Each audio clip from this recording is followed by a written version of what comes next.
انہوں نے دوسرے حضور صلی اللہ علیہ وسلم صحابہ کو دعائیں سکھاتے بھی تھے، گھر والیوں کو بھی دعائیں سکھاتے تھے.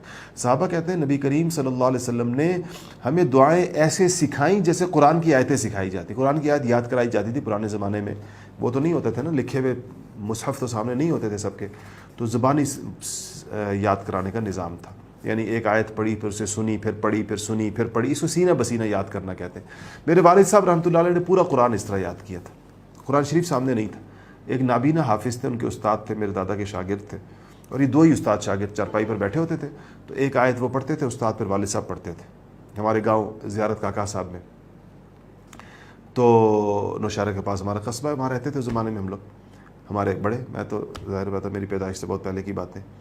تو یہ جو شاگرد تھے ہمارے دادا کے، وہ شاگرد تھے وہ حافظ صاحب، اور والد صاحب کہتے ہیں کہ وہ ہمارے ساتھ بیٹھے رہتے تھے سارا دن، اور ہمیں ایک آیت وہ پڑھتے، پھر ہم پڑھتے، پھر ہم ان کو وہ پڑھتے. اتنی دفعہ ہمیں کہلواتے کہ ہمیں یاد ہو جائے، پھر ہم اس کو پھیرے دیتے رہتے. تو بڑا عجیب طریقہ تھا وہ. اس کا میں آپ کو بتاتا ہوں، شاید کسی کے کام آ جائے. مجھے بہت کہہ دیتے کہ اس طریقے سے یاد کرنا چاہیے، کبھی بھولتا نہیں. اور ان کو اتنا پکا قرآن یاد تھا والد صاحب رحمۃ اللہ علیہ کو، اتنا پکا. میں نے اپنی زندگی میں ان سے زیادہ پکا حافظ نہیں دیکھا. مجھے مدت تو بھول گئی، غالباً 30 سال فرمایا یا 40 سال فرمایا. مجھے کہا کہ 40 سال ہو گئے میں نے کبھی قرآن شریف کھول کے نہیں دیکھا. کہیں میں ایسے بھولا نہیں کہ مجھے قرآن کھولنے کی ضرورت پیش آئی ہو، یا قرآن کھول کر. وہ فرماتے تھے کہ میں دل چاہتا ہے میں دیکھ کر تلاوت کروں، لیکن مجھے زبان پہ قرآن شریف اتنا چڑھا ہوا ہے اور اتنا زیادہ رواں ہے کہ جب میں دیکھ کے تلاوت کرنا دل چاہتا ہے کہ یہ بھی ایک طریقہ ہے تلاوت کا کہ میں کبھی ایک قرآن شریف دیکھ کر پڑھ لوں اس کو. تو فرمایا کہ ناظرہ جس طرح کہتے ہیں ہم جس کو، تو کہا کہ میں شروع کرتا ہوں، لیکن میرے زبان پر قرآن شریف اتنا تیز ہے کہ میں اتنا آگے نکل جاتا ہوں پڑھتے پڑھتے. یاد بھی اتنا پختہ تھا کہ پھر میں ڈھونڈتا رہتا ہوں کہ میں کہاں پڑھ رہا تھا، مجھے قرآن شریف میں وہ جگہ نہیں مل رہی ہوتی. پھر اس کے پر آتا ہوں، پھر 1-1.5 منٹ اپنی آپ نظریں جماتا ہوں صفوں پر، پھر آگے نکل جاتا ہوں. تو وہ کہتے تھے کہ ہم نے جو قرآن یاد کیا وہ اس طرح تھا کہ استاد ہمیں آیت بتاتے تھے.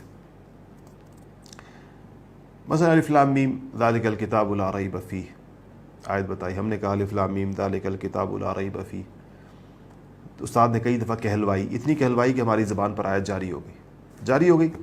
آیت یا 2-3-4 آیتیں ملا کر سبق جس کو کہنا چاہیے، سبق دے دیا استاد نے اس طرح. وہ کئی آیتیں بھی ہو سکتی ہیں، شروع میں کم ہوتی ہیں بعد میں بڑھ جاتی ہیں.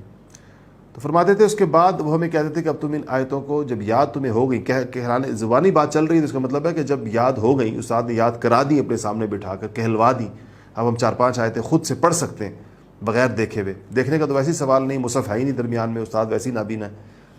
تو پھر اب استاد کہتے ہیں کہ تسبیح لو اور اس سبق کو جو تم نے چند آیتیں آج لی ہیں اس کو 100 پھیرے دو زبانی. تو کہتے ہیں ہم تسبیح لے کر اس سبق کو جتنی بھی آیتیں ہوتی تھی 100 پھیرے دیتے تھے.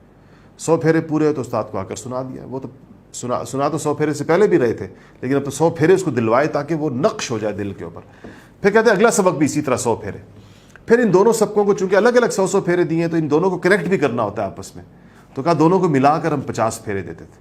تو آپ سوچیں کہ 100 پھیرے اس کو پڑھ گئے، 100 اگلے سبق کو پڑھ گئے، دونوں کو ملا کر، دونوں سبقوں کو ملا کر 50 دیے، تو گویا ہر سبق کو 150 پھیرا پڑ گیا. اس کے بعد اگلا سبق کو 100 پھیرے دیے، تیسرے سبق کو، چوتھے سبق کو 100 پھیرے دیے، تیسرے اور چوتھے کو ملا کر 50 پھیرے دیے، اور پھر ان چاروں کو ملا کر 25 پھیرے دیے. یہ 4 کا سیٹ بن گیا. ایسے ہی 4 کا اگلا سیٹ بنا دیا، 100 پھر یعنی 4 ہی ہو گئے. 5ویں چھٹے کو 100 ملا کر 50، 7ویں 8ویں کو 100 ملا کر 50، پھر 5ویں چھٹے 7ویں 8ویں کو ملا کر 25، پھر پہلے سے لے کر 8ویں تک ان سب کو ملا کر 13 پھیرے. یعنی ہر دفعہ پھیرے آدھے کر دیتے. تو تقریباً آپ سوچیں 100 50 25 کتنے ہوئے، 175. 175 میں 13 ملا دیں تو 78 اور 88، تقریباً 188 190 پھیرا ایک سبق کو پڑھ جاتا تھا اس طریقے کے ساتھ. یہ قرآن شریف پھر نہیں بھولتا انسان کو. یہ ساری عمر ایسے جیسے آپ کے دل کے اوپر تحریر ہے، جب مرضی پڑھیں. الف لام میم سے لے کے والناس تک. والد صاحب رحمۃ اللہ علیہ نے 1 رات کا ختم بھی کیا ہوا تھا جب سردیوں کی لمبی راتیں ہوتی، 3 رات کا ختم بھی کیا تھا. اب 4-5 راتوں کا ختم تو ان کے لیے رمضان کے اندر ایسا تھا جیسے معمول.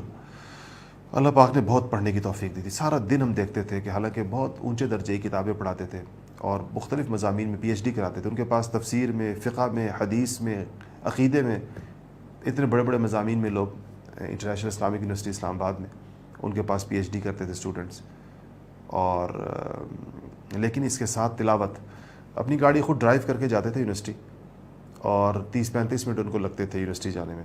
تو مجھے فرمایا کرتے تھے کہ میں جاتے ہوئے ایک سپارہ پڑھ لیتا ہوں یونیورسٹی جاتے ہوئے, یونیورسٹی سے واپسی پر ایک سپارہ, ڈرائیو کرتے ہوئے. حالانکہ ڈرائیونگ کے ساتھ تلاوت کرنا مشکل ہوتا ہے, اس لیے کہ آپ دیکھ رہے ہیں کہ دائیں بائیں لوگ آ رہے ہیں جا رہے ہیں, بریک لگ رہی ہے, ہارن, یہ وہی بندہ ڈرائیونگ کے دوران تلاوت کر سکتا ہے جس کو قرآن شریف بہت زیادہ پختہ یاد. تو فرماتے تھے کہ یہ اس یاد کرنے کی برکت ہے. اللہ تعالی ہم سب کو ایسا قرآن یاد نصیب فرما دے. بہت بڑی چیز ہے قرآن کے ساتھ جس کا دل لگ جائے, اس دنیا میں کسی اور چیز کی ضرورت نہیں رہ جاتی.